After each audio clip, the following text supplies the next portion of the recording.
I just watched all of the Final Destination movies for the first time in preparation for this video, and I've been trying to think of some elaborate way for me to die in the intro of this video, but I just can't think of anything, unfortunately.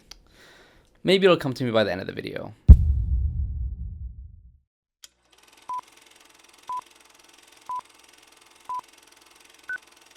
Hello everyone and welcome back to another video on the channel, and today we are talking about Final Destination Bloodlines, directed by Lipovsky and Adam B. Stein. This is the 6th film in this franchise, and in a similar vein to Saw X and Alien Romulus, this film takes all the best aspects of the previous films and throws them all together to make maybe the best film in the series since the original. And because this is a Final Destination film, I want to do something a little bit different for this video. Yeah, sure, I'll talk about the movie itself, but really I want to rank all the kill sequences in this film because we all know that that's the real reason why we are all here. So of course I'll be getting into spoilers for Final Destination Bloodlines, so if you haven't had a chance to watch it just yet and you are a fan of this franchise, go check out the movie, come back, and let's just get into it. And of course, if you end up enjoying this review, make sure to subscribe and leave a like on this video to see more videos just like this. I'm making weekly reviews for The Last of Us Season 2 along with movie reviews every single week as well, so let's just get into the film. So what is this film about? Well, it follows our main character Stephanie, who has been having a recurring nightmare of her grandmother during a tragic incident at a Seattle Space Needle-esque restaurant where everyone, including her grandmother, dies in absolutely horrific ways.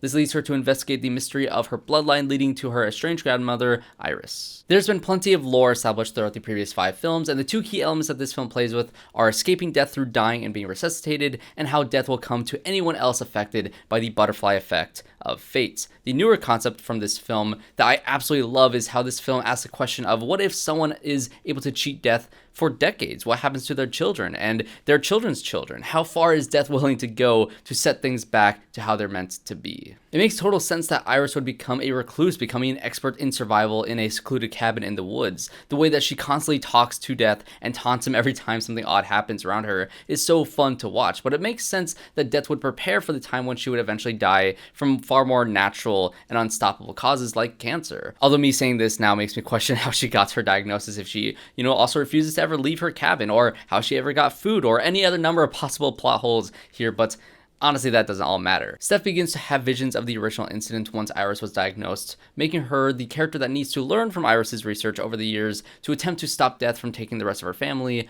one by one. And before I get into the actual ranking of the kill sequences themselves, I don't think I want to include the intro since there are honestly way too many kills in there to keep track of, but in terms of opening sequences for Final Destination movies, it's a solid one. I tend to like the opening sequences that feel a bit more tangible. The plane incident in the first feels a bit more realistic, which makes it scarier for me. The car pileup in the second one is also a bit more grounded, but the scope of it is so incredibly over the top in a good way. The roller coaster is a ton of fun and something that will for sure just be ingrained in my mind every single time I go to an amusement park, but it is also quite ridiculous. The NASCAR one is easily my least favorite, mainly because the VFX does not hold up in the 3D gimmick. Throughout that entire film is just hot garbage, and the bridge sequence in the 5th brings it back to basics with an opening that feels somewhat tangible with incredibly over the top kills as it goes on. For this film, I am of two minds. The build-up with the song choice and the elaborate way the penny, causes all the damage is so much fun to watch, but setting it in a fictional tower and making it one of the most unrealistic Rube Goldberg machine-type situations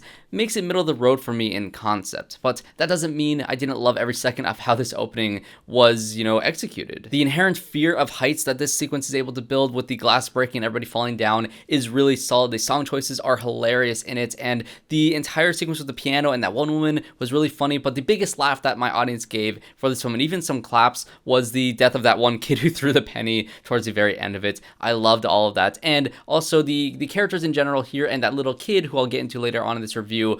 I really liked how all that stuff was set up really early on inside of the film. So the opening sequence was executed really well. I just think that it being in a fictional tower and being extremely over the top makes it not one of my favorite opening sequences, but one of the most entertaining ones. So let's get into the characters and their deaths, starting with my least favorites leading up to my favorite one. And let's start off with Iris, since we've already been talking about her for number 8 in this ranking. Her death was very quick, and if anything, it was just the inciting incident for the story as a whole, so it didn't spend too much time making all that elaborate or memorable. I think it happened from the wind starting to blow and the fallen fire extinguisher from earlier went off somehow, sending this weather vane towards her. I think the best part of her kill was definitely the reaction from Steph, who was then covered with her blood, with a sharp cutaway to the funeral. But either way, she got a lot more to do with the opening sequence, so I can't complain all that much when it comes to the death of this character. I'd also say the way Steph's mom died was another quick and underwhelming one. I actually quite liked how the film handled the strained relationship between her and Steph, and how that also mirrored how Charlie felt about Steph when she went off to college. I think that's, of all the Final Destination films, this one makes the most earnest attempt to build characters that you actually want to survive, and getting the three of them together by the end as a family through all the trauma was pretty solid. I did like how death was slowly luring them all back to Iris's safe house, only for that hanging pot to finally snap, which was set up earlier inside of the film, leading to the house somehow exploding. She does manage to close the door in time to survive long enough, only to save Charlie despite her half-burned body, but her death does come in a telephone pole simply falling on her, so it makes it number 7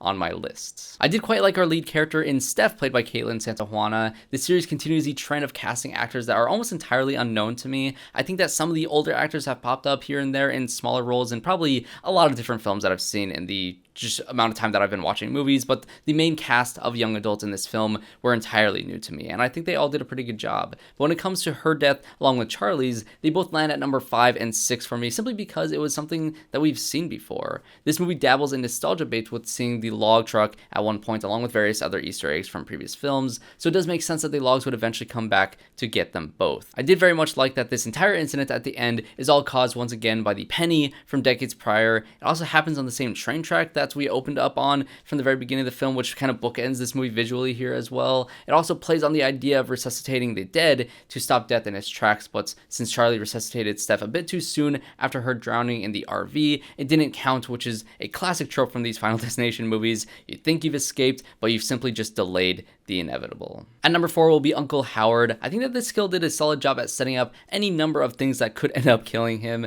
You have the rake below the trampoline, the beer bottle at the edge of the wall, the shard of glass in the cup of water, the giant Jenga tower, and of course the lawnmower, which we saw him using earlier on in the movie. You also get one of the only instances where Steph got a clear hint at what was about to happen when a picture frame shattered, leaving a slimmer shard of glass in front of her. The race against time was edited together very well with many close calls throughout the scene. It also was a good way to get you to know the characters and how they interact with each other during this entire party sequence. He of course ends up stepping on the shard of glass that is spilled, leading to him falling back onto the ground. Same time, the rake falls over, triggering the lawnmower to do its thing, which will always remind me of the happening, and yes, this is a good thing for me. At number 3 is Julia and the garbage truck. This entire sequence, along with the next two, handle the dark comedy this series is known for extremely well. Steph is concerned for ERIK, who is seemingly next in line to die, leading to her to warn him about every single possible scenario inside of this neighborhood as they walk past. She mentions a soccer ball and the leaf blower and the gardening tools, but nothing comes from any of them. He even taunts her by kissing the garbage truck, saying that he is completely safe.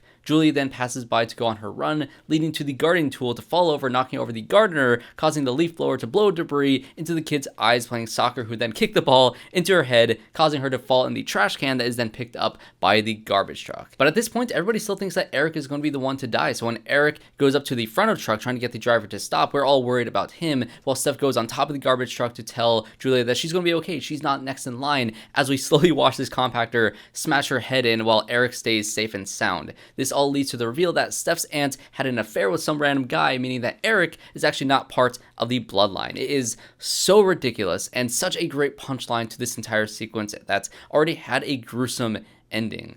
Loved it. And I could be wrong, but I think that everybody will leave this movie talking about the hospital sequence the most after leaving the theater. For one, it ties in Grandma Iris's story with John William Bludworth, or JB in this film, played by the late and great Tony Todd, who has made his stamp on the horror genre with so many different iconic roles that he's had throughout the decades. This film is his final performance, which is both haunting and poetic, as his character gets to say goodbye through accepting his soon-to-come death. Apparently, he was the little kid who was saved by Iris in the opening sequence. He was also the last to die inside of the vision, so he had been completely safe this entire time while Iris was hiding away in her cabin. But as soon as she dies, along with the entire bloodline, death would soon come after him, which would come in the shape of his terminal illness. And I have to really respect this series for having the restraint from making this character any larger of a presence in all the other films. I think other studios would have tried to make this character the actual incarnation of the devil with the cryptic knowledge that he's always had. It's honestly what I was expecting for this series to do in either the 4th or 5th film, but giving him a more peaceful ending that is both character driven and poetic, with this person we've once seen as a harbinger of death then accepting his own, was a lot more emotional than I was expecting,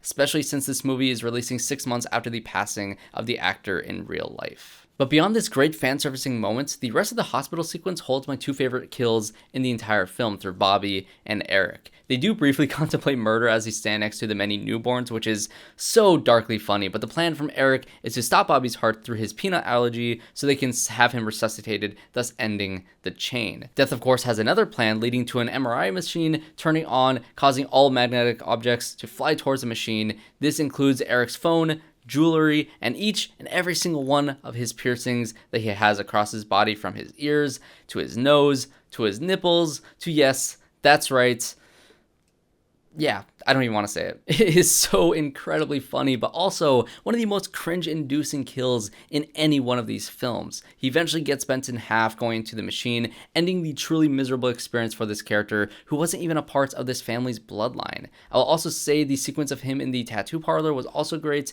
If that kill did end up taking him out, it would have also been a good one, but the fact that this guy went through that, then to think that he is safe of all of this, to getting the most brutal death is just perfect. Bobby doesn't fare any better in this situation either, as he stupidly goes for his EpiPen, preventing him from dying in a way that could be reversed. This also leads to one last metal object flying through the air from the vending machine, which skewers itself into his head. This entire hospital sequence, from Tony Todd to the MRI machine to Bobby's death, was by far my favorite sequence throughout this entire movie. But those are just going to be my thoughts on Final Destination Bloodlines, along with my rankings of all the kill sequences within this movie. I'm very curious to hear your thoughts on this film in the comment section down below, along with your rankings of the kills or just of the franchise in general. The first film is still probably my favorite, followed by this film. Next would either be Final Destination 3 or 2. Both of them are kind of the same for me, so either one is interchangeable in this spot. Next would be Final Destination 5, and of course, the Final Destination or Final Destination 4 sits rightfully at the very bottom of the list.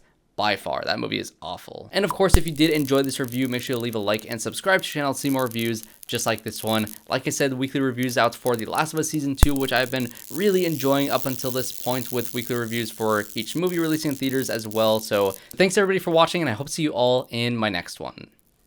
All right, there we go. Didn't die.